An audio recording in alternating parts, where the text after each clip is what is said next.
I often think about Dumbledore's quote because I think this journey can be hard. Yeah. There are dark nights of the soul where you're going, what am I even doing? Like, does anybody care? Like, does it matter?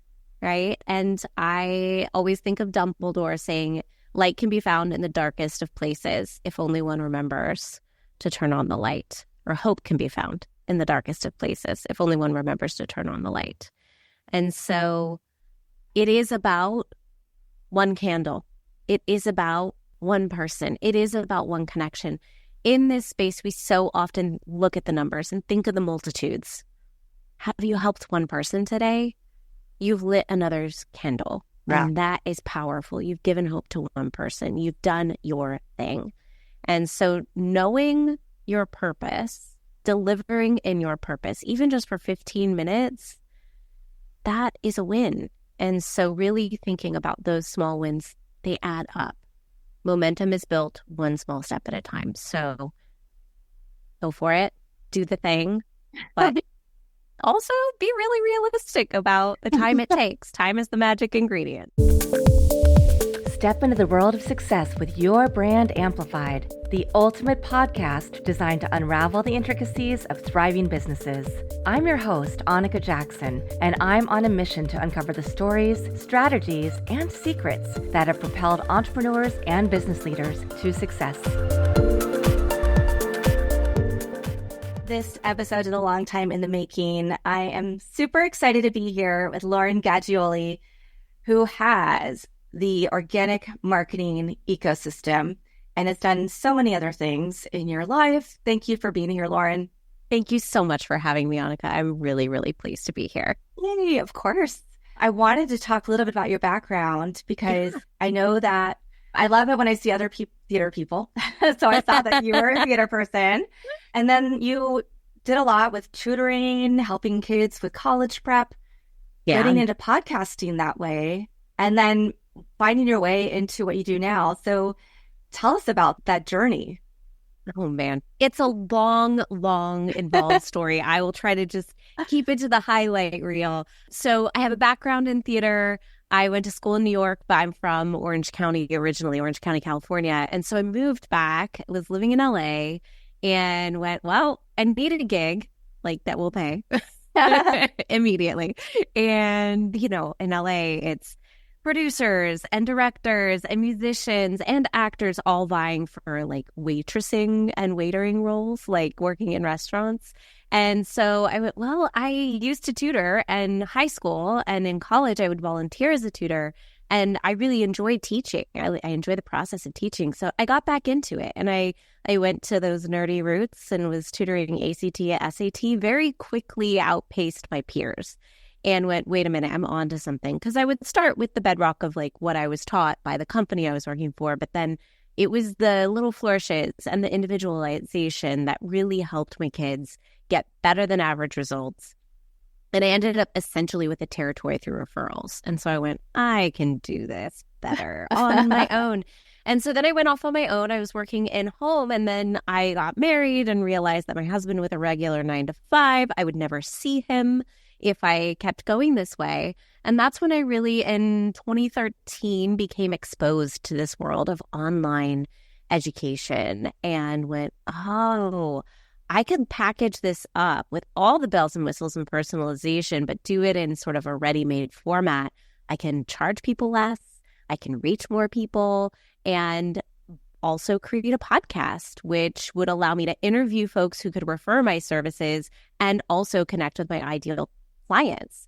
And it was this beautiful melding of that strategy that brought so many people through my doors alongside search engine optimization on my website.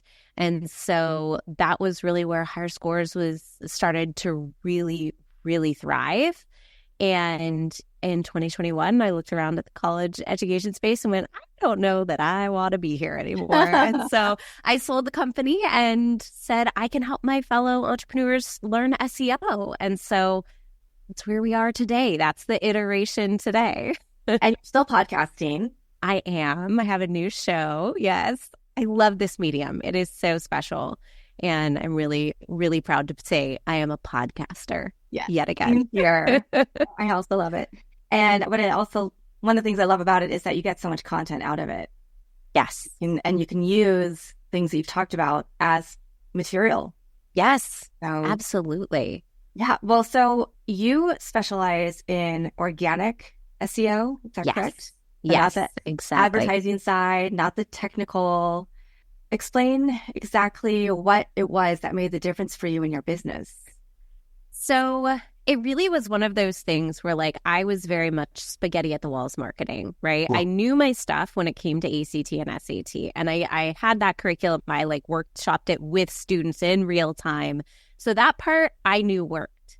So when at the beginning, after launching, I went, why is nobody showing up on my doorstep like I thought they would? If you build it, they won't come. I went, well, I guess I better get scrappy in a hurry and figure out some other ways to drive people to the site.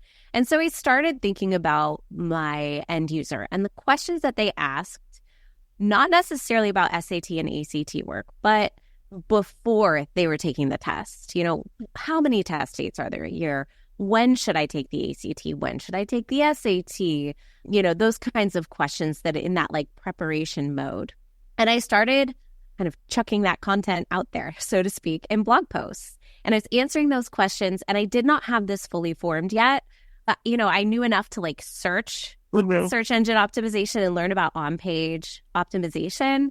And in the end, in the heyday, I guess I should say, we were driving 16,000 new users to the site via organic search every month. Wow. And I will be the first to admit that the whole system was not built out. Like I didn't have quality opt-ins that close the loop on that, keep people in your ecosystem.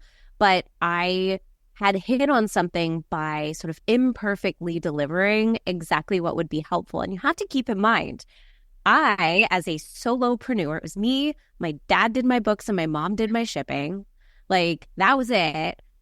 I was handling all aspects of the actual interface with students and the business side, marketing, produced my own podcast, all those things.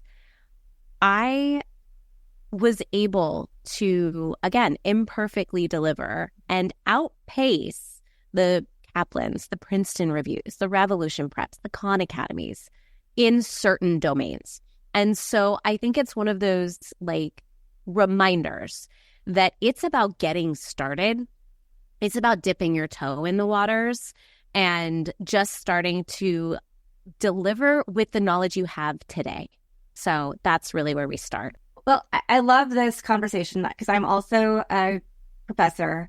And just this week, we were talking about SEO, SEA, and SEM, what they all mean, and how you find keywords and do different searches so that you know like exactly what you're talking about. So yeah. I love this. And I also always love a good organic story. Yes. Because until you really get into it, you can have all of the degrees, certifications, whatever, but until you're actually practicing it, you don't know what you don't know. Yeah, 100%. And I think too, like in the day and age of shiny social, right, where you can go, I posted and in 5 minutes, I was a superstar because I went viral. You're like, okay, this is a slow burn. This is a long burn. And it takes time for Google to trust you. And now with AI previews in the mix, there's like a whole like new frontier that's happening. And how do we get people to us? How do we share our voice authentically, but still deliver the results that other people are looking for, the answers that they're seeking out such that they come to us in droves? Like it's constantly shifting and evolving. But at the end of the day, when you do keyword research, it is an avatar exercise. You are getting into the hearts and minds of what people think they're anonymously typing into Google. And you can really see the underlying challenges they're facing. And if it's a challenge you address and can serve, like how many times as entrepreneurs have we gone, I'm like shouting my message to the void and nobody's there. And then you meet someone at a cocktail party and they're like, oh, if only I knew about you 6 months ago. And you're like, no. Yeah. So this is a way to sort of change that and get ahead the 8 ball and really be leading with how you help, serving people, and then using that content to build a bridge to the services that you offer. Exactly. I think that's one thing people get wrong so many times is they just want to talk about themselves on their websites or their brand, and they're not really showing what they're going to do for the person they're trying to sell to. Yeah.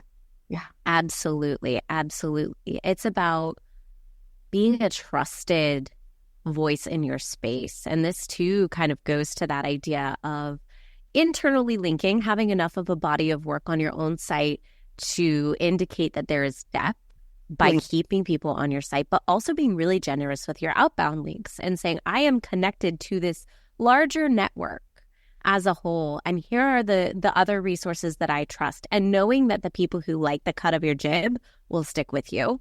And that by providing more resources, you are doing a service. And it's a way that you can help more people than maybe you could ever serve in a paid format, unless you're, of course, in a very scalable offering. But it's really powerful. And I think when we come at it with that heart-centered mentality, if you get to help 10 people, that is incredible. And it can really fill you up. And then, as you refine and figure out your approach, maybe, you're bringing more people into your email list. You're serving them that way. You have affiliate offerings, perhaps, that come through the doors in that way. So there's just so many different ways you can slice and dice it and approach it that I think, though, the keyword research is just so powerful to see how many people out there every month are searching for questions you can answer. Yeah. Yeah. I have a few resources that I like to use for keyword research, but I'd love to hear beyond Google, what are some of your favorites? So I'm really sad to say that Ahrefs, which is the paid service that I used to have amazing front-facing free keyword research. It was very granular. I find Ahrefs to be a very hopeful, for lack of a better word, hopeful keyword research tool because the way they parse out their data, the difficulty on the lower end, it just pops a little bit more. You can see with more granularity, what is a good term. And I have found it to be true in practice with clients and for myself. So it's not like they're messing with the numbers in a way that isn't actually representative of true simplicity or ease for ranking for keyword difficulty. So I love Ahrefs, but their free tool that's front-facing now has been a bit gutted, which is unfortunate. You can still get that data, but they do this term is a keyword difficulty of low, medium, high. It's sort of mirroring Google keyword tool. And it has a search between 100 and 1,000 a month. Okay. And so it's okay when you're on the back end in the paid, it's awesome. And you get it's 0 and it's 850 searches in the US a month. So you can see that a little bit better if you pay I think now it's 130 a month for that service. So Ahrefs is my favorite, but SEMrush is also really good. I went through and culled and did side-by-sides of, I think it was 10 different SEO tools, trying to find a good free one because I wanted people who came to my course to be able to leverage a free tool. Excellent. And SEMrush came out the winner, and they have a 10-day free trial. Mm-hmm. So I highly recommend that as an alternative if you don't want to pay. But I will just say SEMrush is a little less hopeful.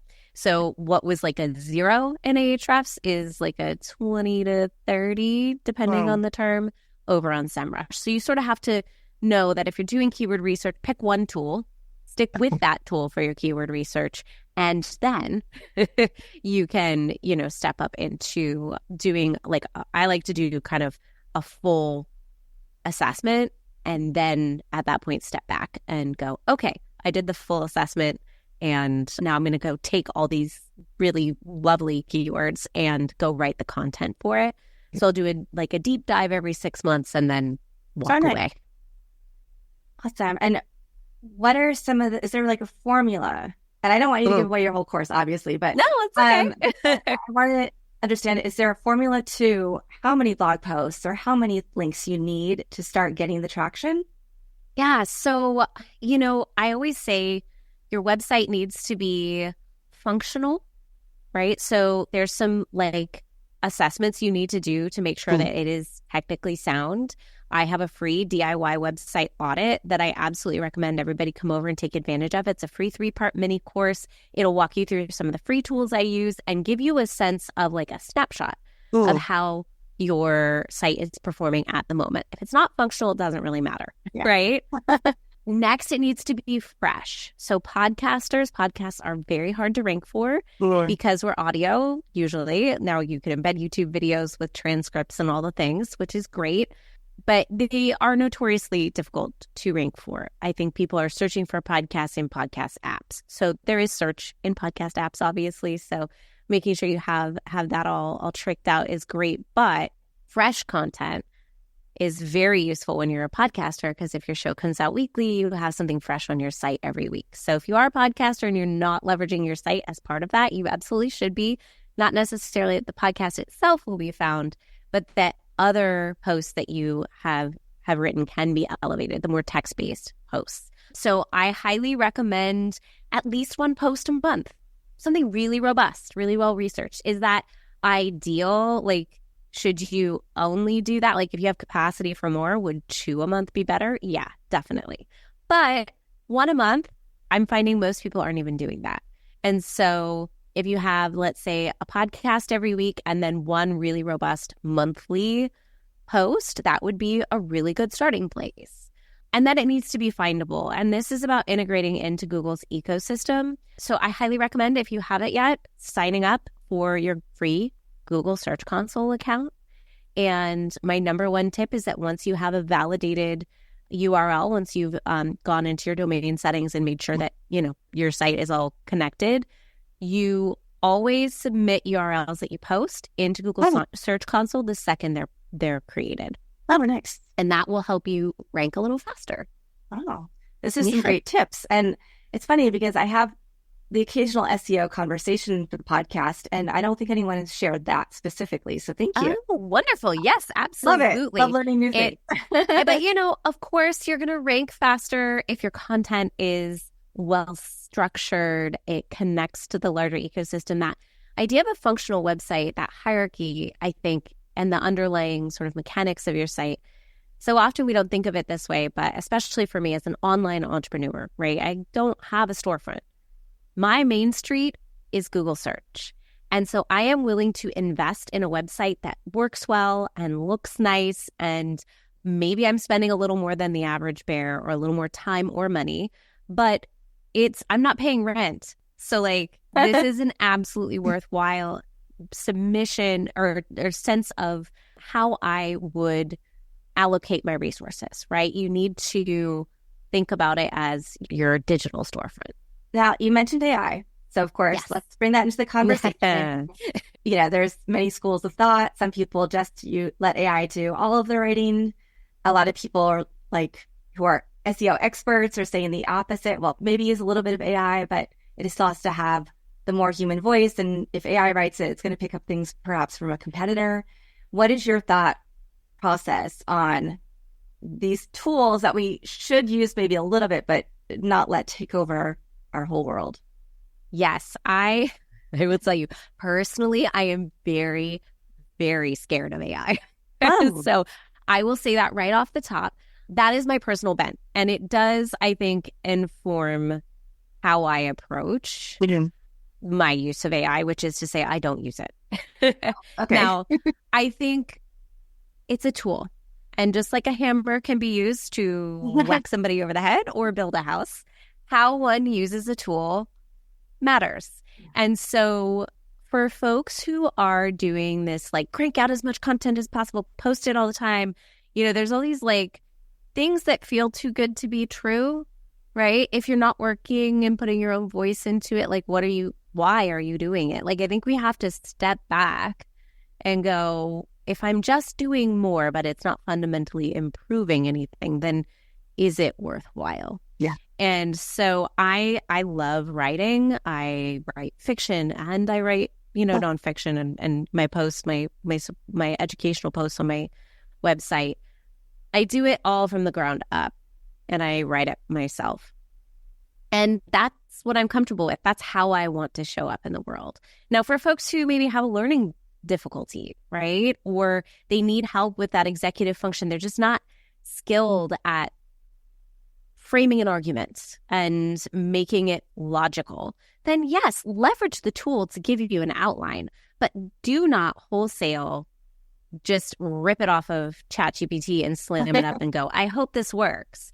Because the thing that I think is going to happen, if I can put on my little like Nostradamus hat here and like see the future, I think we are heading into an era where we have the Beijification of information. That's such a great way to phrase that. Thank you. Yeah. Thank you. I'm a Disney fan, so anybody who's been to Liberty Square knows about like the river of poo, that like things just like go to the middle and like everything just collects. And then it's just, what are we even doing? Why are we even posting anything if it's not contributing something that is inherently our own? So can we leverage AI to get there if we need it to support our efforts? Sure. But if you are not putting your own stamp on it, if you are not making it accessible, if you are not putting your own little lens around it, we are headed to a really kind of awful place. Just humanity-wise is the way I see it. So yes, it's powerful. Yes, it's got a lot of data floating around. It also hallucinates. So like we need to just always be aware of that. And if something seems too good to be true, then we need to be, cognizant of that and adjust accordingly. Yeah. Nice. Thank you for that. So I also want to ask about course creation. Absolutely. So I know that's something that people, I think most entrepreneurs or business owners have something that they are an expert in, hopefully, and want to create a course, but a lot of people don't even know where to get started. How many modules do we need? So do you also help people work through that side of the business? I do in coaching. It's not yet in a formalized course, ironically. I do not have a course about courses yet. I like to do, whenever I'm teaching, what I've learned is that I like to do, even though I've built now, I think 10 different online courses in the last 10 years. I love it so much, but I've done it. I haven't stepped back and gone, how did I do that? So I'm a big fan of frameworks, not formulas. Like if anybody sits there and says it needs to be 5 modules and they all need to be 20 minutes or less, like that's not necessarily the right thing if you're teaching something that is more deeply involved, or if that's not the right learning journey for your client. There's so many considerations that come to bear. And so I have this like little notion that I should do a live led kind of course creation course where like I create the curriculum, but I live lead it so I can answer questions as they come up, because that's something that I realized in teaching my ACT and SAT course was that nobody had questions. And it wasn't because they weren't doing the course. It was because I had taught for a number of years across the kitchen table. I had answered every question. So I built the curriculum to address those issues born out of that one-to-one experience. And so I took on one-to-one SEO clients before I built my organic marketing ecosystem course, because I wanted to know what the questions were. And I wanted to be able to answer those real time and then, flesh out a course that would speak to that. And so if anybody is going, I would like to teach a course, and you've not worked one-to-one with folks, I would say that's always the first step. And I know that's not what we want to, say in the fly-by-night, like, let's just get our scalable offering out. But that really is where that deep understanding comes from which you can build out a really powerful curriculum for folks. 100%. I've created a couple of curriculums and curricula.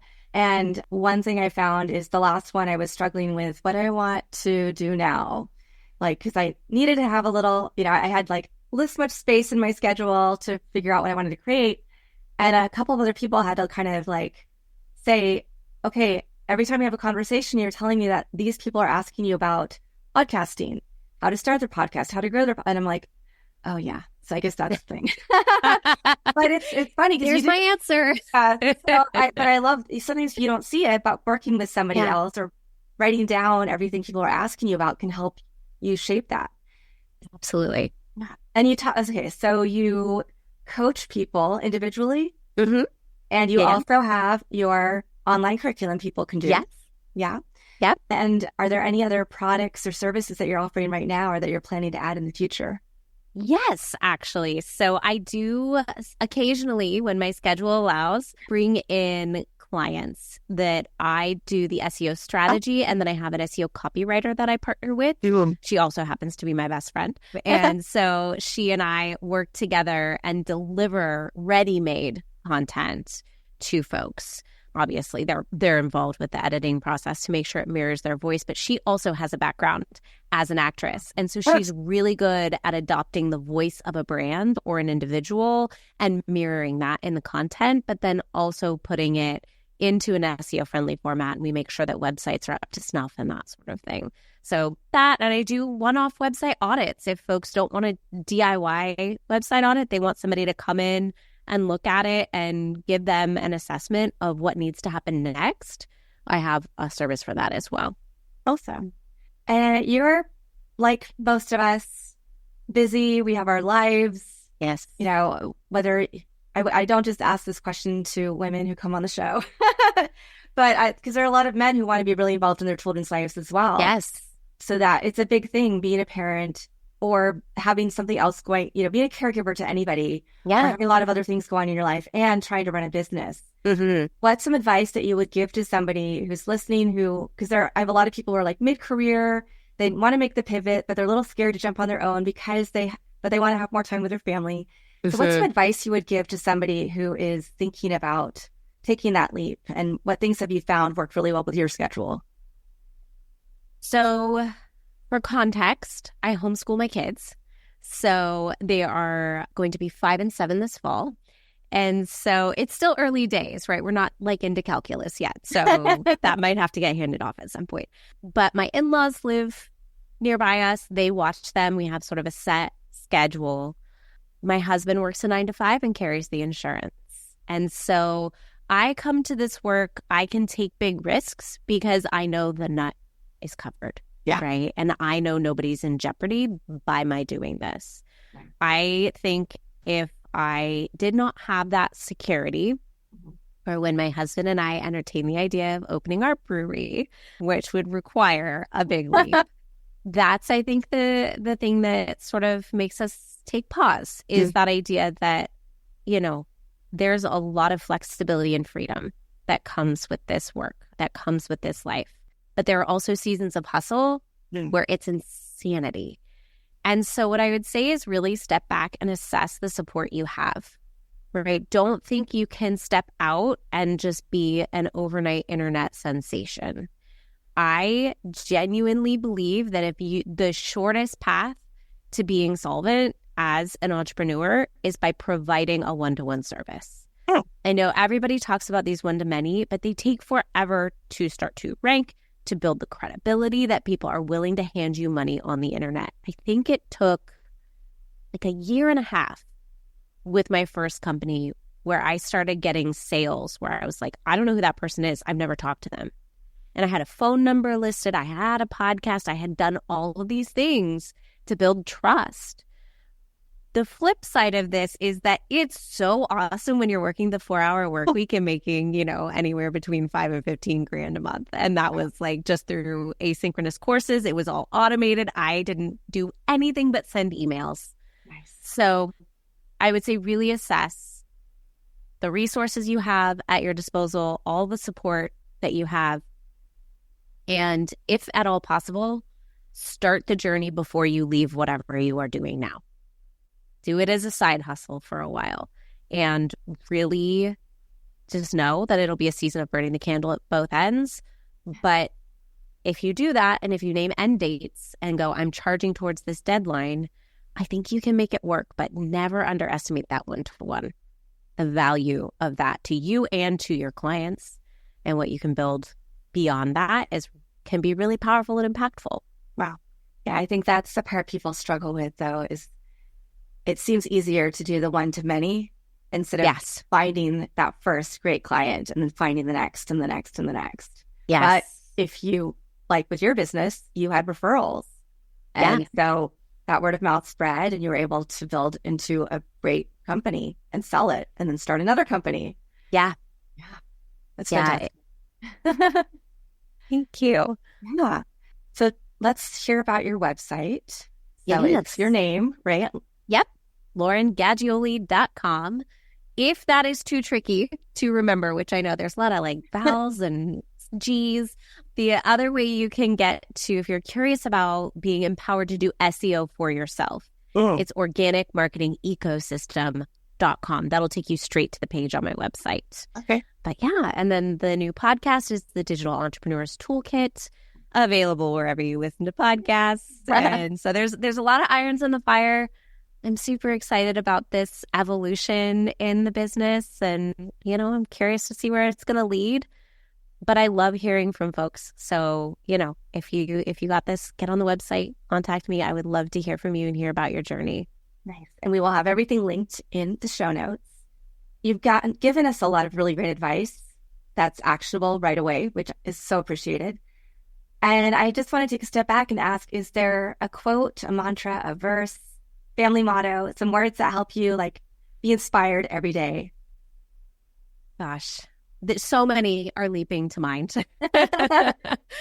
I think the one, and I'm going to kind of botch it, but I love Harry Potter. And I often think about Dumbledore's quote, because I think this journey can be hard. Yeah. There are dark nights of the soul where you're going, what am I even doing? Does anybody care? Does it matter? Right? And I always think of Dumbledore saying, light can be found in the darkest of places if only one remembers to turn on the light. Or hope can be found in the darkest of places if only one remembers to turn on the light. And so it is about one candle. It is about one person. It is about one connection. In this space, we so often look at the numbers and think of the multitudes. Have you helped one person today? You've lit another's candle. Yeah. And that is powerful. You've given hope to one person. You've done your thing. And so knowing your purpose, delivering in your purpose, even just for 15 minutes, that is a win. And so really thinking about those small wins, they add up. Momentum is built one small step at a time. So go for it, do the thing, but also be really realistic about the time it takes. Time is the magic ingredient. Yeah, it really is. Awesome. Well, thank you so much. This has been fun. And you're very personable and engaging, and you look like your days are filled with joy. So I love that. I love that energy you're bringing. Thank you so much. They absolutely are. My kids are hilarious. I get to spend so much time with them. They have the best ideas. And I get to work with the best people. Like, my clients are my friends, and I love that. So it is possible. It is absolutely possible. And I just hope that those out there listening are feeling that, the potential, right? If you haven't gotten there yet, it's out there. You can do it. Yeah. Well, thank you to everybody who's watching or listening to this episode. And don't forget to leave a rating or review, and also go check out Lauren's podcast, the Digital Entrepreneurs Toolkit podcast. Leave her a follow, rating, review as well. We all have to help each other out in this crazy podcast world that we love. Mm-hmm. I will be back again very soon with another amazing guest to share some tips and tricks to make your business and your life a little bit better every day. Thanks for listening or watching to this episode of Your Brand Amplified. Don't forget to leave us a rating or review on your favorite podcast listening platform. And if you want to learn more, check us out at yourbrandamplified.com.